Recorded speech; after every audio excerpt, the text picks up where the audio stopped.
धाम के पीठाधीश्वर धीरेन्द्र कृष्ण शास्त्री की जो महाकुंभ में पहुंचे, आस्था की डुबकी उन्होंने लगाई और साथ ही एक बार फिर से हिंदू राष्ट्र की हुंकार भी भरी। साथ ही उन्होंने कहा, हिंदू राष्ट्र जब तक नहीं होता शांति से नहीं बैठेंगे। बागेश्वर धाम के पीठाधीश्वर पंडित धीरेन्द्र कृष्ण शास्त्री जी प्रयागराज में मौजूद हैं। बहुत बहुत स्वागत है रिपब्लिक भारत से बातचीत करने के लिए। बहुत बहुत धन्यवाद। आपके सभी दर्शकों को भी बहुत बहुत धन्यवाद। रिपब्लिक भारत के सभी टीम को धन्यवाद। 144 साल बाद ये महाकुंभ होने जा रहा है, प्रयागराज में चल रहा है। अलग तरह की तैयारियां दिख रही हैं। इससे सनातन को जागृत करने में, सनातनियों को जोड़ने में कितनी मदद मिलेगी? क्योंकि आपने जो इतनी लंबी पदयात्रा की थी वो देश विदेश के लोगों ने देखी, पुरजोर आपने प्रयास किया। यहाँ से क्या और हमारी जो पदयात्रा पूर्व में हुई है, जो 9 दिन की लगभग पदयात्रा थी, उस 9 दिन की पदयात्रा का प्रभाव अगर देश के कोने कोने तक पहुंचा है तो महाकुंभ का प्रभाव पूरे यूनिवर्स में पहुंचा है। निश्चित रूप से ये अनूठा विहंगम दृश्य, ये साधु संतों का संगम, ये गुरु परंपरा का संगम, ये विभिन्न मतों के लोगों का संगम, मंथन, एकत्व, अपनत्व, दिव्यता, भव्यता, सनातन के प्रति सरकारों की कितनी भूमिका होनी चाहिए, उसका भी एक नया प्रतीक के रूप में हमें ये महाकुंभ दिखाई पड़ा है। तो निश्चित रूप से ये महाकुंभ की चर्चा पूरे यूनिवर्स में है। और कल परसों में हम देख रहे थे सोशल मीडिया पर, टीवी पर, कि सैटेलाइट के द्वारा भी फोटो भेजे गई और अनूठा नक्शा, भारत की तरह नक्शा दिखाई पड़ा। तो इसका बहुत बड़ा महत्व है। ठीक उतना ही महत्व है जितना चेहरे में नाक का महत्व है। आपने जब सरकार का जिक्र किया तो योगी आदित्यनाथ ने कल यहाँ से एक बयान दिया कि सनातन की तुलना झाड़ से नहीं होनी चाहिए। ये जितना ज्यादा बढ़ेगा, फलेगा, फूलेगा, उससे बाकी जो मजहब है वो भी सुरक्षित रहेंगे। बात बिल्कुल सही है। बाप आखिर बाप होता है। हाँ। बाप सुरक्षित रहेगा तो बेटा निश्चित रूप से पल्लवित होगा, पुष्पित होगा, आगे बढ़ेगा। और बाप को कोई मिटाने की कोशिश करेगा तो बेटा स्वतः ही डैमेज हो जाएगा। अब धर्म संसद का बार बार जिक्र हो रहा है, अलग अलग मांगे उसमें रखी जा रही हैं, कल भी होने वाली है। क्या आपकी तरफ से भी कोई मांग रखी जाएगी? क्योंकि गौ माता को राष्ट्र माता का दर्जा दिया जाए, इस तरह की बात हो रही है, सनातन बोर्ड का जिक्र हो रहा है। आपकी तरफ से कोई नई मांग रखी जाएगी? अब बहुत मांगों में अब हम अपनी कोई मांग रखें भी तो उसका कोई मायना नहीं है। हमारी तो वही पुरानी एक ही मांग है, हिंदू राष्ट्र बना दो, ये सब अपने आप हो जाएगा। तो हिंदू राष्ट्र जिस दिन बनेगा उस दिन हिंदू राष्ट्र के प्रोग्राम में ये भी है कि गाय माता राष्ट्र माता होगी। जिस दिन में हिंदू राष्ट्र बनेगा उस दिन में ये भी एक प्रोग्राम है कि मंदिर सरकारी अधिग्रहण से मुक्त होंगे। जिस दिन हिंदू राष्ट्र बनेगा उस दिन मंदिरों का चढ़ावा हज यात्रियों पर खर्च नहीं होगा।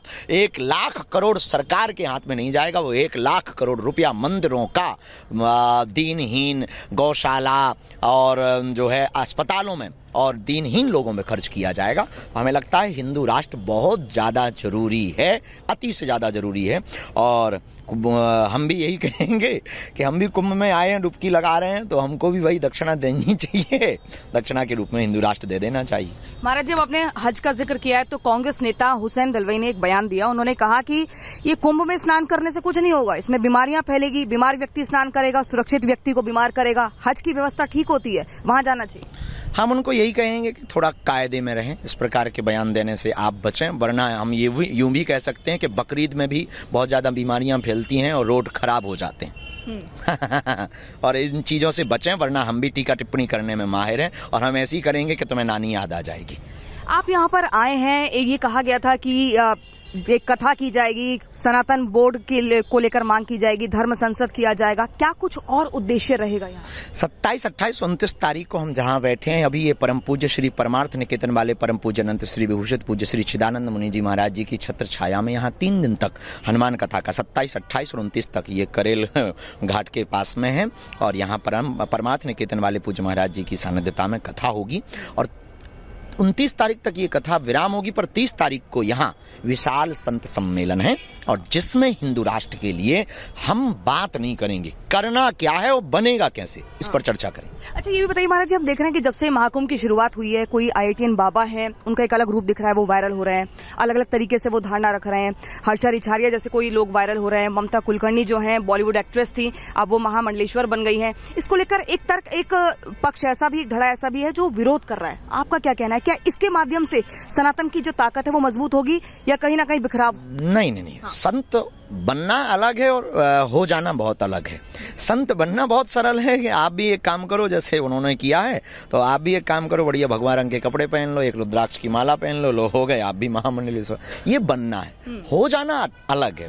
होना अंदर से प्रकट होता है। जैसे घी मक्खन से प्रकट, दही से प्रकट होता है, मक्खन से घृत प्रकट होता है, वैसे ही संतत्व भी अंदर से प्रकट होता है। किसी के कहने पर, पॉपुलैरिटी पर, आर्थिक संपन्नता पर, इकोनॉमी संपन्नता पर आप संत नहीं हो सकते हैं। इसीलिए तो ये महान है कि आप सब कुछ हो सकते हैं। आप धन के बल पर सब कुछ हो सकते हैं और पॉपुलैरिटी के बल पर आप सब कुछ हो सकते हैं, पर आप संत नहीं हो सकते हैं, क्योंकि संत हुआ नहीं जाता है, संत तो बना जाता है। और संत बनने के लिए संत बना नहीं जाता, संत हुआ जाता है। और होने के लिए अंदर से आपको वस्त्र धारण करने पड़ेंगे, भगवान। लेकिन सबके मिले जुले बयान है। वो कह रहे हैं हम लंबे समय से तपस्वी हैं, लंबे समय से हम साधना कर रहे हैं, हमें उसका फल मिला है, हम लंबे समय से इंतजार कर रहे थे, अब पूरी दुनियादारी हमने त्याग दिया, विदेश नहीं जाएंगे, भारत में रहेंगे, इस तरह के बयान दे रहे हैं। क्या इसमें लगता है कि सबकी स्वतंत्रता है, बोलने की सबको आजादी है और सबको अपने अपने विषय पर रखने की बात है।